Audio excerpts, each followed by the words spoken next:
Hello everybody and welcome. In this video I'm going to show you how to pair your earbuds Jabra Elite Active 65T with your Android device.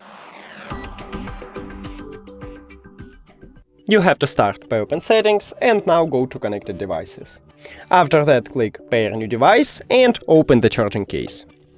Remove your earbuds from the charging case and now press and hold both of the touch controls for at least 3 seconds.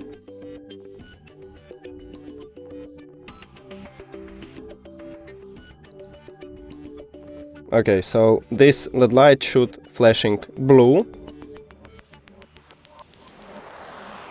Maybe I have some trouble with these buttons. Okay, here we go. And now this LED light is blinking, so we enter pairing mode and we should see it at the device list. Click on it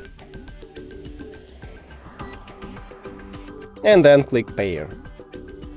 We did it! Thank you for watching this video. If you found it helpful, please consider subscribing to the channel and leave the like on the video. It's really important to us. See you later!